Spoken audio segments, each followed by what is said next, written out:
Hey OLAPLEX lovers, it's me Coco Wilbanks and welcome back to OLAPLEX YouTube. As you might have guessed from today's title, we're going to be talking about the brand new OLAPLEX No.6 Leave-In Reparative Styling Cream. Yeah, it's kind of a big deal. At this very moment, OLAPLEX No.6 is live on our website, www.olaplex.com. So you should pause this video, go buy it, and then come back. So without further ado, let's answer some questions about OLAPLEX No.6. What hair type is OLAPLEX No.6 recommended for?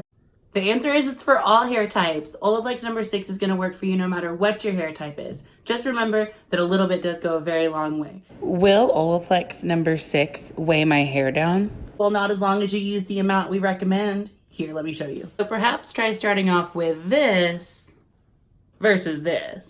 Oh, no, we need to get that back in there. Not wasting that today, girl. Nope, get back in that bottle. Do you use it on wet or dry hair? The answer is both. You can use OLAPLEX No.6 on wet or dry hair. You just go ahead and apply, wet or dry, mid-lengths to ends, and style as desired. Is it going to repair my hair? It's going to strengthen, hydrate, and protect your hair.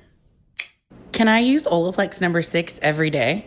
You're more than welcome to use OLAPLEX No.6 every single day if you want to, but you may not find that you have to due to the fact that our results last up to 72 hours. Does OLAPLEX No.6 act as a heat protectant? It does have heat protectant in it, but it isn't rated for 450 degrees. So we find that OLAPLEX No.6 is ideal for protecting when blow drying. Well, there you have it, kids. I've answered 6 of your questions regarding OLAPLEX No.6, and if you have any more, please feel free to drop me a comment below. Need more OLAPLEX in your life? I mean, don't we all? Don't forget to subscribe to us on all of our social media platforms. That's Facebook, Instagram, Twitter, and YouTube. Yeah, and we have more great content right over there. Yeah, check it out. You're gonna love it. See you over there. And next time I'll be seeing a much smoother all of you when you have your OLAPLEX No.6. Bye guys, see you next time.